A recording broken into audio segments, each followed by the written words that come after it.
El despertador consciente. Capítulo 38. La única discapacidad es la del que discrimina.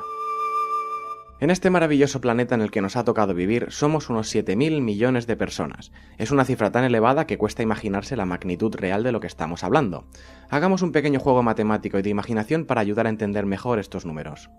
Imaginad que ponéis a cada una de esas personas en fila, como haciendo una cola para comprar entradas. Si cada persona ocupa de pie unos 30 centímetros de espacio en el suelo, por poner un número redondo promedio, y las ponemos a todas bien pegaditas una detrás de la otra sin dejar espacio entre personas, esa fila mediría nada más y nada menos que 2,1 millones de kilómetros. Contando que la longitud ecuatorial total del planeta es de unos 40.000 kilómetros redondeando, y obviando también las masas de agua que en esa línea imaginaria encontramos, estaríamos hablando de una fila de personas que daría más de 52 vueltas a todo el planeta por el ecuador. Como para que te toque ser el último en esa fila, ¿eh?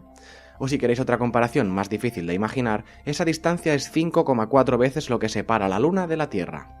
Me encanta hacer este tipo de cálculos totalmente arbitrarios y redondeados porque ayuda mucho a comprender la magnitud real de estos números tan inmensos. Si te dicen 7.000 millones de seres humanos, en realidad te quedas un poco igual. En cambio, si te piden que imagines una fila de personas una detrás de la otra dando una vuelta completa a la Tierra, ya es algo increíble, pero lo es muchísimo más si asumes que en realidad llegarían a ser más de 52 vueltas.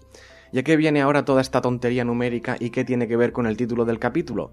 Muy sencillo, cada una de esas 7.000 millones de personas es única y diferente. Tú, yo, todas ellas. Todos deberíamos ser iguales en derechos y privilegios, aunque no sea así ni por asomo, pero el principio de igualdad choca frontalmente con que aún siendo todos iguales, en realidad somos todos diferentes, y ahí está la magia y la grandeza del ser humano. Imaginad la combinatoria de la que estamos hablando, rasgos y características físicas, de personalidad, habilidades, talentos, defectos, fobias, manías, 7.000 millones de seres cada uno especial a su manera. ¿No os parece fascinante? Pues se ve que hay gente que no lo ve así.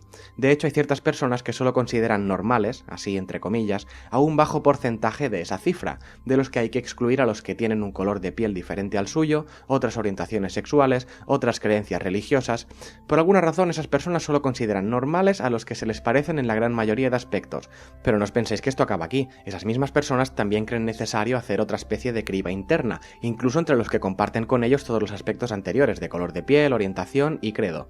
Y me refiero a aquellas personas que tienen algún tipo de diferencia cognitiva o sensitiva. Sí, lo que hoy en día todos conocemos como discapacitados o minusválidos. Y sí, lo voy a decir porque a veces las cosas hay que decirlas para exteriorizarlas y que así se puedan superar. Lo que muchas de esas personas que no respetan a los que no son iguales que ellos llaman subnormales.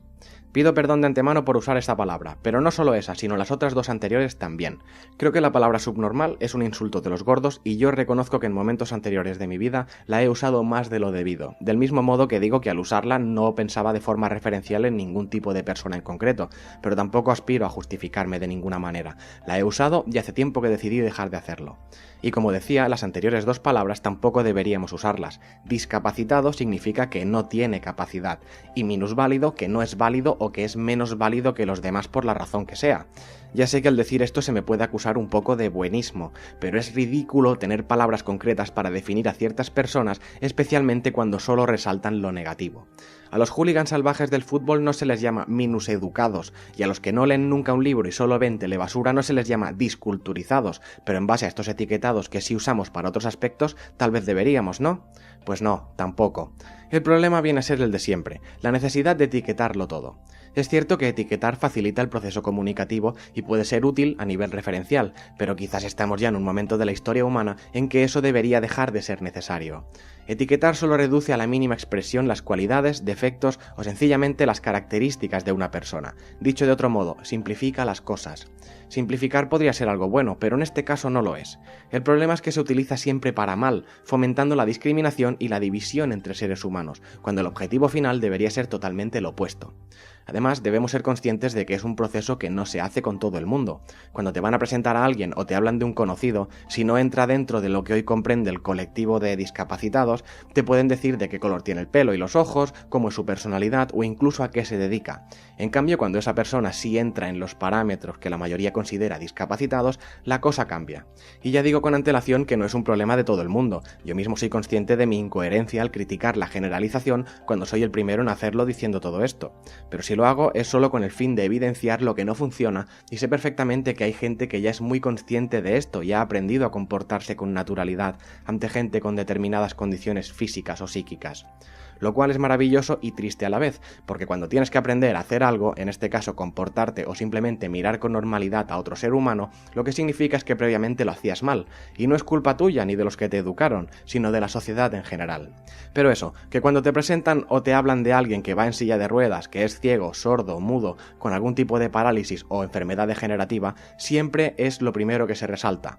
Que no digo que no se deba mencionar ni obviar, si una persona es sorda, igual está bien que te informen por aquello de no intentar comunicarte con ella de manera ineficiente, pero tampoco convertirlo en la principal característica a resaltar.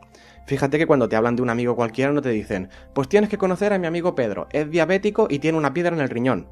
¿Verdad que eso no se hace? Pues no entiendo por qué motivos sí se hace con personas con ciertos síndromes o cuyos sentidos funcionan diferente a los de la mayoría.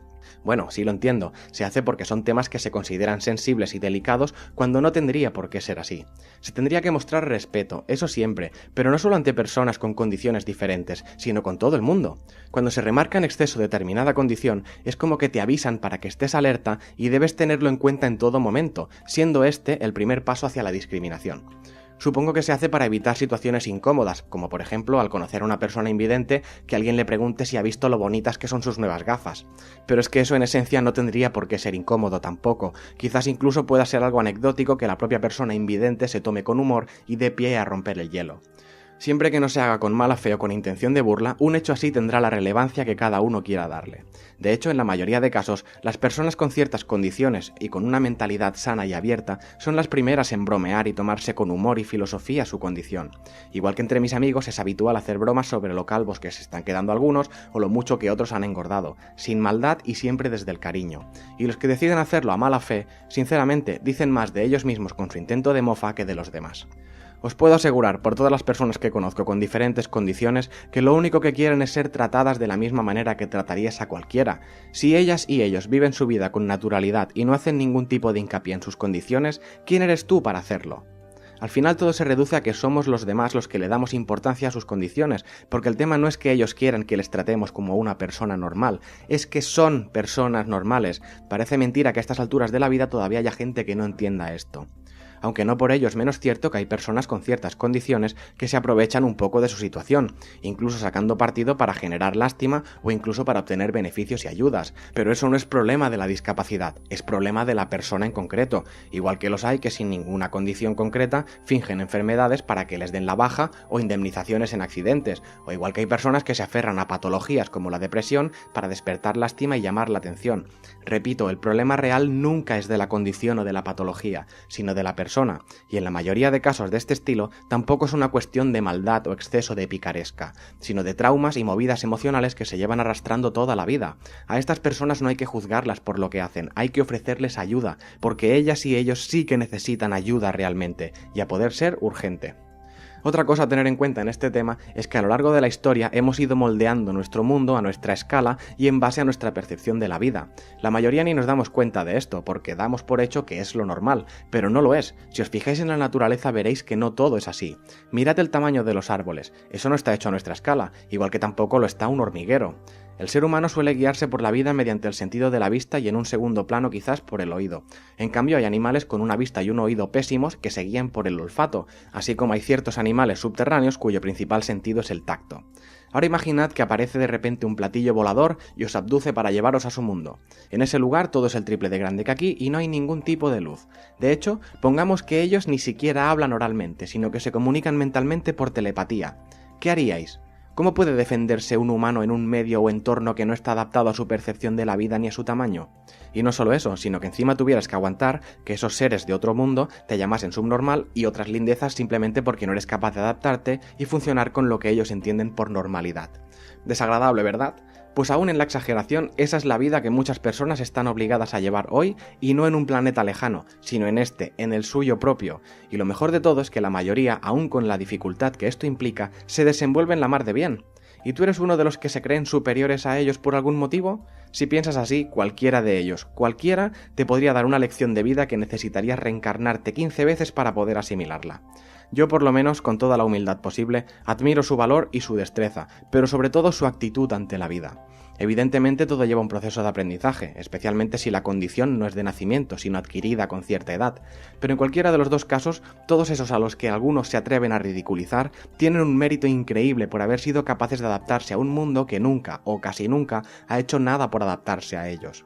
Y quiero que quede claro, esto no es solo un alegato en favor de su mérito, se lo reconozco, eso vaya por delante, pero raro es el caso en que una persona con la condición que sea reciba un halago por este supuesto mérito y se sienta orgullosa por ello. En la mayoría de casos su respuesta será ¿y qué esperabas que hiciera? ¿Quedarme quieto en una esquina llorando? Lo que parece que nos cueste que nos entre en la cabeza es que para todos ellos y ellas esa es su realidad de cada día, por lo tanto su propia normalidad. Para ti es normal ver, para otros no. Para ti es normal poder caminar, para otros no, y ese es justo el objetivo de este capítulo, derrumbar de una maldita vez el concepto de normal. Yo me pasé toda mi infancia diciendo que lo único que quería era tener una vida normal, pero ¿qué es normal y qué no lo es? En realidad lo que quería decir en esa época es quiero una vida como la de los demás porque la mía no me gusta. Lo que en aquella época no sabía es que yo no era el único al que no le gustaba su vida, a muchos de los que yo envidiaba todavía les gustaba menos. Al principio se hablaba de la ingente cantidad de seres humanos que hay en este planeta, y no lo he hecho porque sí. Si en este mundo hay 7.000 millones de personas, significa que hay 7.000 millones de normalidades. Algunas coincidirán en casi todo con otras, generalmente cuando coincidan también los factores circunstanciales, como el lugar de procedencia o el poder adquisitivo, por ejemplo, mientras con otras normalidades serán diametralmente opuestas. Lo que es normal para mí puede no serlo para ti, y ambas posturas merecen ser respetadas y deben ser capaces de convivir, o por lo menos de coexistir. El problema es cuando mi normalidad choca con la tuya y por alguna razón una de las dos pierde la batalla. Ahí ya estaríamos hablando de convencionalismos. La normalidad de la Edad Media era ser creyente a tope y vivir totalmente atemorizado por si Dios, o mejor dicho sus portavoces, decidían que habías cometido sacrilegio y te condenaban a morir quemado vivo en una hoguera en la plaza del pueblo. En cambio ahora para ti quizás tu normalidad sea ser ateo. Imagina un pequeño viaje en el tiempo hacia aquella época. ¿Sabes dónde quedaría tu normalidad actual? Pues totalmente escondida y disimulada o pasada por la parrilla. Por suerte ya no estamos en la Edad Media, o al menos la mayoría creo que no lo estamos, porque algunos parece que siguen perteneciendo a esa época, y no lo digo por la cuestión religiosa, sino por su falta de tolerancia y estrechez de miras. Lo que sí es cierto es que si esto ocurre es porque en realidad es un fenómeno de cierta subjetividad. En capítulos anteriores he insistido mucho en la idea de que si no has sido testigo de ninguna experiencia paranormal, es muy difícil que puedas creer en todo eso. Pues con todo esto pasa algo parecido. Personas que nunca han convivido, ni siquiera conocido a alguien con determinada condición, los ven como si fuesen bichos raros, igual que en el siglo XV un hombre blanco podía ver a un hombre negro y viceversa. El problema es que además, históricamente, todas esas condiciones han ido acompañadas con la pesada carga de la lástima y la condescendencia.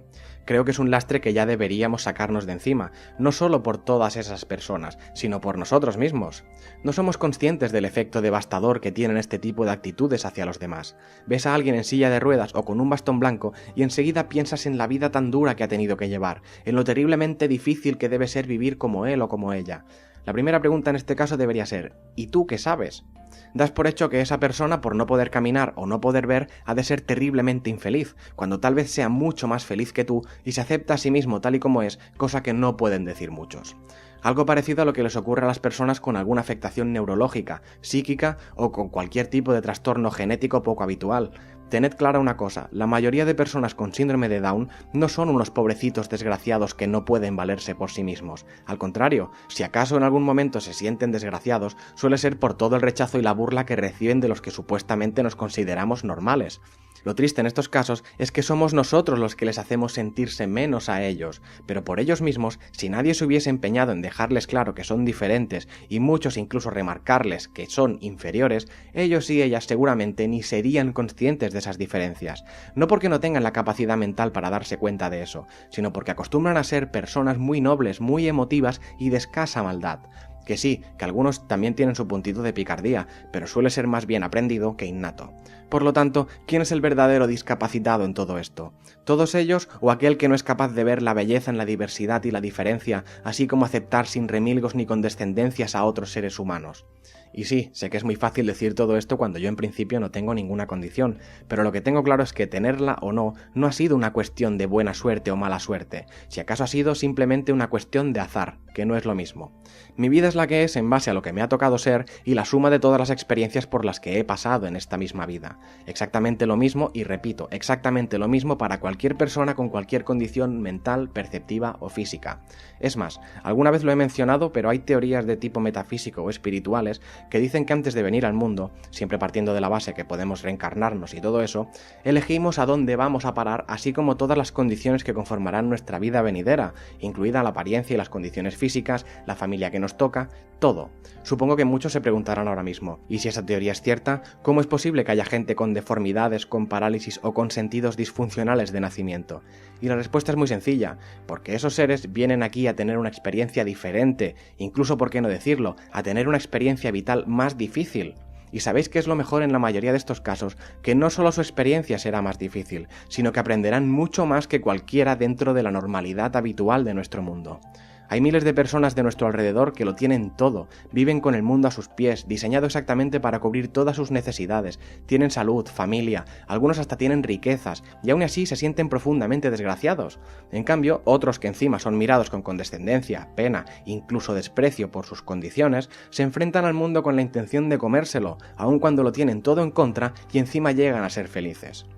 Todos somos únicos a nuestra manera, y creo que ya está bien de medir el mundo bajo nuestro propio sistema métrico personal.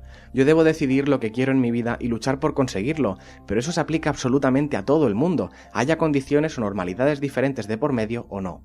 Aceptar las propias limitaciones también es una parte importante de la vida, y lo mismo que yo me tengo que resignar a no poder ser un buen músico porque mi talento es mínimo, tal vez otros tengan que resignarse a no poder hacer ciertas actividades porque hay un obstáculo físico que se lo impide, o al menos se lo dificulta más de la cuenta. Pero en ambos casos, lo que determina la derrota no es la condición ni la falta de talento, sino la falta de ganas o de ánimo. La única realidad y normalidad exactamente igual para todos los seres humanos es que eres tú y solo tú el que decide ser quién eres y cómo eres, con todo, con lo bueno y con lo malo, y a ser posible, buscar otras personas que te quieran de la misma manera, con lo bueno y con lo malo, pero antes de que eso ocurra, aprender primero a quererte a ti mismo, a aceptarte, a respetarte, e incluso a hacerte respetar, aunque eso tendría que ser algo automático ya para todo el mundo en nuestro día a día. Respeta si quieres ser respetado, aplicable para absolutamente todo el mundo. Así que de aquí en adelante, queridos amigos, este es mi pequeño consejo. Disfruta de quién eres y no te preocupes tanto por cómo son los demás. Encontrarás buenas personas y otras quizás no tanto, pero te aseguro que eso no dependerá en ningún caso de sus condiciones, ni de sus discapacidades, ni de sus minusvalías, porque al final el mayor discapacitado solo es el que discrimina. Y me gustaría poder dedicar este capítulo a dos buenos amigos, Carlos y Aida, porque gran parte de todo este discurso se lo debo a lo mucho que he aprendido de ellos sobre este asunto. Así que amigos, no dejéis de hacer lo que hacéis porque en este mundo hacen falta más personas como vosotros. Gracias por mí y gracias por todos a los que ayudáis. ¿No hace un día fantástico para estar despiertos? Buenos días a todos.